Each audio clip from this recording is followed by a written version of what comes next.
10일 후에 여호와의 말씀이 예레미야에게 임하니 그가 가레야의 아들 요하난과 그와 함께 있는 모든 군 지휘관과 백성의 낮은 자로부터 높은 자까지 다 부르고 그들에게 이르되 너희가 나를 보내어 너희의 간구를 이스라엘의 하나님 여호와께 드리게 하지 아니하였느냐. 그가 이렇게 이르니라. 너희가 이 땅에 눌러 앉아 산다면 내가 너희를 세우고 헐지 아니하며 너희를 심고 뽑지 아니하리니 이는 내가 너희에게 내린 재난에 대하여 뜻을 돌이킴이라. 여호와의 말씀이니라. 너희는 너희가 두려워하는 바벨론의 왕을 겁내지 말라. 내가 너희와 함께 있어 너희를 구원하며 그의 손에서 너희를 건지리니 두려워하지 말라. 내가 너희를 불쌍히 여기리니 그도 너희를 불쌍히 여겨 너희를 너희 본향으로 돌려보내리라 하셨느니라. 그러나 만일 너희가 너희 하나님 여호와의 말씀을 복종하지 아니하고 말하기를 우리는 이 땅에 살지 아니하리라 하며 또 너희가 말하기를 아니라 우리는 전쟁도 보이지 아니하며 나팔 소리도 들리지 아니하며 양식의 궁핍도 당하지 아니하는 애굽 땅으로 들어가 살리라 하면 잘못되리라. 너희 유다의 남은 자여 이제 여호와의 말씀을 들으라. 만군의 여호와 이스라엘의 하나님께서 이와 같이 말씀하시되 너희가 만일 애굽에 들어가서 거기에 살기로 고집하면 너희가 두려워하는 칼이 애굽 땅으로 따라가서 너희에게 미칠 것이요 너희가 두려워하는 기근이 애굽으로 급히 따라가서 너희에게 임하리니 너희가 거기에서 죽을 것이라. 무릇 애굽으로 들어가서 거기에 머물러 살기로 고집하는 모든 사람은 이와 같이 되리니 곧 칼과 기근과 전염병에 죽을 것인즉 내가 그들에게 내리는 재난을 벗어나서 남을 자 없으리라. 만군의 여호와 이스라엘의 하나님께서 이와 같이 말씀하시되 나의 노여움과 분을 예루살렘 주민에게 부은 것 같이 너희가 애굽에 이를 때에 나의 분을 너희에게 부으리니 너희가 가증함과 놀램과 저주와 치욕거리가 될 것이라. 너희가 다시는 이 땅을 보지 못하리라 하시도다. 유다의 남은 자들아, 여호와께서 너희를 두고 하신 말씀에 너희는 애굽으로 가지 말라 하셨고 나도 오늘 너희에게 경고한 것을 너희는 분명히 알라. 너희가 나를 너희 하나님 여호와께 보내며 이르기를 우리를 위하여 우리 하나님 여호와께 기도하고 우리 하나님 여호와께서 말씀하신 대로 우리에게 전하라. 우리가 그대로 행하리라 하여 너희 마음을 속였느니라. 너희 하나님 여호와께서 나를 보내사 너희에게 명하신 말씀을 내가 오늘 너희에게 전하였어도 너희가 너희 하나님 여호와의 목소리를 도무지 순종하지 아니하였은즉 너희가 가서 머물려고 하는 곳에서 칼과 기근과 전염병에 죽을 줄 분명히 알지니라. 아멘. 예레미야에게 하나님의 뜻을 물었던 요하난과 여사냐와 그리고 다른 많은 백성들, 애굽으로 가야 할지 말아야 할지 이미 그들의 마음은 다 정해졌음에도 불구하고 하나님의 뜻을 물었던 그들을 얼마나 조급했겠어요. 빨리 가고 싶은데 지금 바벨론의 군대가 추격해 올 수도 있는데 하는 마음에 잠잠히 기다리고 있었습니다. 아마 오늘날 같았으면 야 전화해봤어? 예레미야 선지자에게 전화해봤어? 카톡 보내봤어? 읽었어? 일 지워졌어? 뭐 이렇게 막 끊임없이 서로 그렇게 이야기했을지도 모르겠습니다. 그토록 기다리던 하나님의 응답이 오늘 본문에 드디어 들려집니다. 그런데 왜 하나님께서는 이들에게 열흘이라는 시간에 동안 이렇게 침묵하시다가 그 열흘 만에 이들에게 응답하셨을까요? 이들의 믿음을 테스트하기 위해서였을까요? 그보다는 하나님께서는 이들의 마음, 이들의 중심을 알고 계셨기 때문에 그래요. 열흘이라는 시간 동안에 그들이 애굽으로 향해 있는 그 마음을 돌이키기를 원하시는 하나님의 마음이 여기에서 드러나는 겁니다. 자, 하나님이 뭐라고 응답하셨는지 오늘 함께 살펴보겠습니다. 자, 먼저 10절부터 17절까지를 한번 같이 읽어보겠습니다. 너희가 이 땅에 눌러 앉아 산다면 내가 너희를 세우고 헐지 아니하며 너희를 심고 뽑지 아니하리니 이는 내가 너희에게 내린 재난에 대하여 뜻을 돌이킴이라. 여호와의 말씀이니라. 너희는 너희가 두려워하는 바벨론의 왕을 겁내지 말라. 내가 너희와 함께 있어 너희를 구원하며 그의 손에서 너희를 건지리니 두려워하지 말라.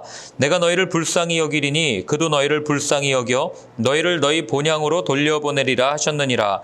그러나 만일 너희가 너희 하나님 여호와의 말씀을 복종하지 아니하고 말하기를 우리는 이 땅에 살지 아니하리라 하며 또 너희가 말하기를 아니라 우리는 전쟁도 보이지 아니하며 나팔 소리도 들리지 아니하며 양식의 궁핍도 당하지 아니하는 애굽 땅으로 들어가 살리라 하면 잘못 되리라.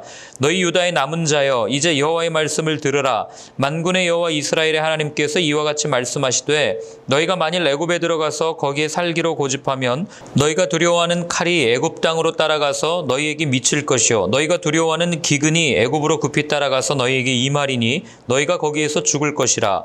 무릇 애굽으로 들어가서 거기에 머물러 살기로 고집하는 모든 사람은 이와 같이 되리니 곧 칼과 기근과 전염병에 죽을 것인즉 내가 그들에게 내리는 재난을 벗어나서 남을 자 없으리라. 아멘. 자, 한마디로 얘기하면 애굽으로 가지 말고 지금 너희들이 서 있는 그곳에서 너희들이 살고 있는 이 땅에 살라고 하나님께서는 말씀해 주신 겁니다.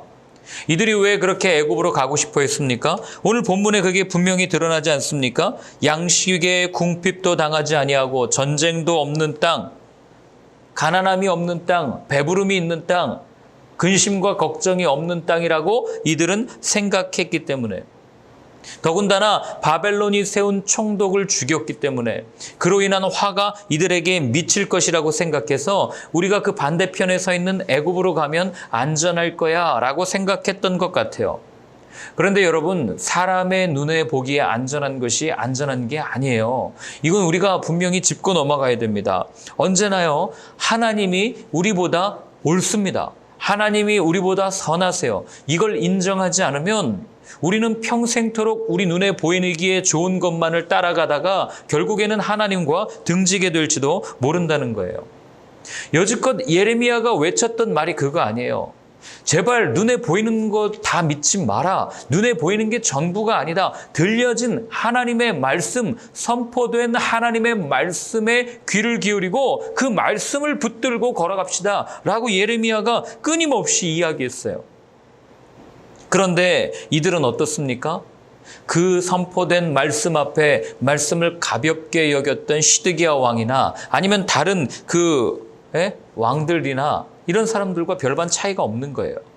사람들로부터 존중을 받지 못했던 시드기야나 사람들로부터 존중을 받았던 요하난이나 별반 차이가 없다는 것을 우리는 알게 됩니다. 여러분, 그래요. 우리가 보기에 믿음이 좋은 사람인 것 같고 훌륭한 사람인 것 같아도 하나하나 벗겨보면 다 똑같습니다. 인간은 다 거기서 거기에요. 그러니 너무 많은 기대를 가지고 있다가 실족하고 실망하는 거 아니겠어요? 그러니 너무 겉모습 보고 속지 않는 여러분의 삶이 되기를 바랍니다. 그런데 우리가 이런 본문을 보면, 이런 사람들을 보면 우리 흔히 아이 나쁜 놈, 하나님의 뜻에 거역했고 하나님의 말씀을 따르지 않은 나쁜 사람이야 라고 하는 이런 공식을 성립시켜서 우리는 그렇게 생각을 합니다. 그런데 가만히 보면 이렇게 하나님의 말씀을 가볍게 여겼던 이들이나 시드기야 왕이나 우리나 별반 차이가 없다는 것을 알게 됩니다. 우리는 여러분 이런 선택 안 합니까? 열심히 기도하고 하나님 앞에 나와서 응답받았다고 이야기하지만 내 기대와 응답이 다를 때, 또는 우리는 그 손해와 이익의 갈림길 앞에서 우리는 여전히 내 뜻을 따라서 내 의지를 따라서 선택할 때가 얼마나 많냐는 거예요. 그렇기 때문에 우리가 성경을 읽으면서 이런 사람이 나쁜 사람이야 라고 이렇게 그냥 딱 정해버리면 여러분, 그런 생각은 자기 얼굴에 침 뱉는 거예요. 왜요? 내가 그렇게 살고 있으니까. 그럼 결국 나도 나쁜 놈이야. 이거밖에 더 되겠습니까? 하나님께서 이런 사람들을 우리에게 보여주신 이유는 이런 삶을 살지 않게 하기 위해서다라는 것을 우리가 분명히 알고 이 본문을 들여다보아야 되는 거예요. 이정표가 되는 거죠. 그래서 여러분, 성경을 보면요, 항상 하나님을 믿는 건지 아니면 인간의 어떤 합리적 사고, 인간의 의지, 인간의 뜻을 믿는 건지, 요 둘 사이의 갈등이 성경 전체에 나오는, 창세기부터 끝까지 나오는 이 갈등과 대립 구조의 전부예요. 하나님이냐 세상이냐, 아니 더 정확하게 얘기하면 하나님이냐 나냐, 이거거든요. 그런데 우리가 이 갈등을 넘어서야, 이 선을 넘어서야 우리의 믿음이 자랄 수 있는데, 이걸 넘어서는 게 쉽지가 않은 거죠. 이걸 넘어선 사람들이 초대교회의 주역들이라고 불리우는 사람들이에요. 베드로, 요한, 바울, 우리는 그들을 존경하고 존중하고 인정합니다. 그리스도인이라고 인정하죠. 그런데 그들의 처음의 삶은 어땠습니까? 쓸데없는 자존감으로 똘똘 뭉쳐있는 베드로, 시기와 질투의 화신인 요한, 그리고 자기 의의 끝판왕인 바울, 그들도 우리와 별반 다를 바 없는 삶의 모습이었다는 것을 우리는 성경을 통해서 알게 되는 거죠. 그런 그들이 언제 변합니까? 맞아요. 성령을 만났을 때, 성령 하나님으로 그들의 마음이 충만히 채워졌을 때 이들의 삶이 바뀌어졌다는 것을 우리는 알게 됩니다. 그래서 바울 늘 얘기하잖아요. 술에 취하지 말고 성령에 취하라, 성령 충만해라. 그런 이야기를 반복해서 하는 이유가 여기에 있는 겁니다. 약속하신 성령을 받고 난 이후에 온전히 주님을 따를 수 있는 그런 제자의 모습으로 변했던 것을 우리는 알게 되는 거죠. 그렇기 때문에 우리의 기도 제목은 한 가지예요. 하나님, 내 믿음을 강하게 해주십시오. 내 사업을 일으켜 주십시오. 내가 이런 일을 하고 있는데 이것 좀 이루어 주십시오. 그 이전에 하나님, 주님을 온전히 만나게 하여 주십시오. 성령 충만하게 하여 주십시오. 나도 내 뜻, 내 의지를 넘어서서 하나님의 뜻을 따르는 삶을 살고 싶습니다. 이 기도가 우리에게 있어서 제일 필요하다는 거죠. 그렇기 때문에 내가 그리스도인인가 아닌가, 이 기준은 딱 한 가지예요. 내가 성령을 만났는가 만나지 않았는가, 내가 정말 예수님을 내 마음에 담고 사는가 담고 살지 않는가, 요거를 보면은 우리는 알게 되는 거죠. 20절부터 22절을 읽습니다. 너희가 나를 너희 하나님 여호와께 보내며 이르기를 우리를 위하여 우리 하나님 여호와께 기도하고 우리 하나님 여호와께서 말씀하신 대로 우리에게 전하라. 우리가 그대로 행하리라 하여 너희 마음을 속였느니라. 너희 하나님 여호와께서 나를 보내사 너희에게 명하신 말씀을 내가 오늘 너희에게 전하였어도 너희가 너희 하나님 여호와의 목소리를 도무지 순종하지 아니하였은즉 너희가 가서 머물려고 하는 곳에서 칼과 기근과 전염병에 죽을 줄 분명히 알라. 아멘. 현실 속에서 그 현실을 따라 말씀을 왜곡하려는 이들의 태도를 하나님께서는 오늘 분명하게 지적하고 있는 겁니다. 결국 그들은 하나님의 뜻이 필요했던 게 아니라 애굽으로 갈 명분이 필요했다는 게 오늘 또한 드러나는 거죠. 물론 정세를 파악하고 눈치 빠르게 행동하는 것이 우리의 삶에 도움이 될 수는 있어요. 그러나 그게 성경적으로 하나님 보시기에 옳은 행동은 아니라는 것을 우리는 알게 되는 거죠. 하나님의 뜻을 모르는 이런 행동들은 결국 자기 자신에게 있어서 얼마나 큰 손해를 가져오는지 몰라요. 여러분 한번 생각해 보세요. 바벨론에 끌려가기로 그렇게 선포되어져서 그렇게 끌려갔던 사람들은요, 70년 후에 회복을 받습니다. 하나님의 징계에는 회복이 반드시 존재해요.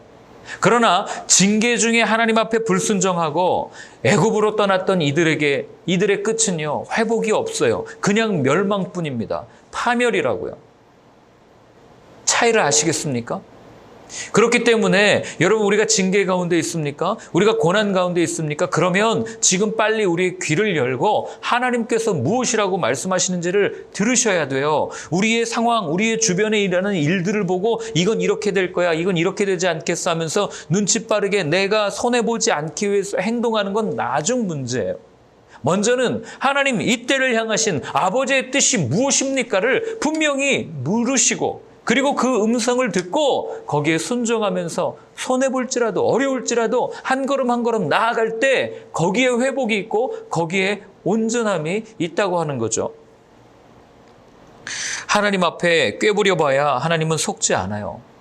결국에는 어떻게 되는지 아십니까? 전혀 겉과 속이 다른 모습으로 살게 되는 거죠. 외식하는 거예요. 하나님 앞에 나와서는 하나님께 기도하고 하나님의 뜻을 묻는 것 같지만 결국에는 내 뜻대로 행하는 이런 외식적인 삶. 예수님께서 이런 외식하는 사람들을 얼마나 싫어하셨어요. 하나님은 또 얼마나 싫어하셨습니까? 너희가 입으로는 사랑을 말하지만 마음으로는 나를 떠나 있다. 수도 없이 선지서들을 통해서 말씀하신 거 아닙니까? 그렇기 때문에 차라리 이들이 솔직하게 하나님, 나 애굽으로 가고 싶어요. 나 지금 두려워요. 바벨론이 와서 나를 해할까 봐 두려워요. 그냥 여기 불안정한 이 땅보다는 조금 안정돼 있는 애굽에 가서 살고 싶은데요. 하나님 좀 도와주십시오. 이렇게 기도했더라면 또 이야기가 달라졌을지 모르겠어요. 그러나 하나님은 그들의 마음을 분명히 아셨기 때문에, 그리고 그 땅을 회복시키실 것이라는 하나님의 뜻이 분명했기 때문에 지금은 혼란스럽고 지금은 어려워 보이지만 거기에 남아서 살아라라고 분명하게 이야기를 해주신 거예요. 여러분, 여기서 눈여겨봐야 할 건 뭐냐면 이들은요, 하나님을 몰랐던 사람들이 아니라는 거예요. 하나님을 알았겠죠. 그러니 예레미야에게 와서 우리를 위해서 좀 기도해 주십시오라고 요청했던 거 아니겠습니까? 제가 이 모습을 보면서 마음이 좀 그랬어요. 왜냐하면 여러분, 오늘날 하나님을 찾는 사람들은 하나님을 아는 사람들이에요. 저나 여러분이나 지금 이렇게 말씀 앞에 있다는 것, 하나님의 말씀을 읽고 있다는 건 하나님을 알고 있다는 거예요. 그런데 우리의 삶이 이들과 똑같지 않냔 말이에요. 하나님께서 우리에게 들려주신 그 말씀, 우리 앞에 선포되어진 그 말씀에 순종하고 그 말씀을 우리의 삶의 근간으로 삼고 사는 삶이 아니라, 하나님께서 우리에게 들려주신 그 말씀은 그냥 나를 치장하고 내 삶을 아름답게 꾸미는 그런 액세서리처럼 여기고 살고 있는 이들의 모습과 우리의 모습이 너무나도 닮아 있다는 겁니다. 여러분, 스스로에게 정말 솔직하게 한번 질문해 보십시오. 내게 들려진, 내게 선포된 하나님의 말씀이 내 삶을 이끌어가고 있습니까? 아니면 그 말씀이 내 삶을 보다 좀 더 윤택하게, 내 삶을 조금 더 무언가 있어 보이게 꾸며주는 액세서리와 같은 것입니까? 바라기는 매일매일 우리에게 들려지는 그 하나님의 말씀, 그리고 우리에게 선포되는 그 말씀이 우리의 삶을 이끌어가는 동력이었으면 좋겠어요. 근간이었으면 좋겠습니다. 더 이상 그 말씀이 나를 무언가 훈장이듯이 아니면 나를 아름답게 메이크업해서 꾸며주는 그런 말씀이 아니라, 이번 한 주도 이 말씀에 붙들려서 살아가는 저와 여러분의 삶이 되었으면 좋겠습니다. 함께 같이 기도하겠습니다. 하나님 아버지, 오늘도 들려주셔서 감사합니다. 오늘도 알려주셔서 감사합니다. 우리에게 들려주시고 알려주신 이 말씀에 우리가 온전히 순종할 수 있도록 도와주시고, 이 말씀이 우리의 삶을 이끌어가는 동력이 되어줄 수 있도록 주님이여 인도하여 주시옵소서. 이제는 우리에게 영원한 생명을 주신 예수 그리스도의 크신 은혜와 하나님 아버지의 사랑과 성령의 인도하심이 말씀을 따라 순종하며 살겠다고 다짐하는 모든 분들 머리 위에 이제로부터 영원까지는 함께하여 주옵시기를 간절히 축원하옵나이다. 아멘.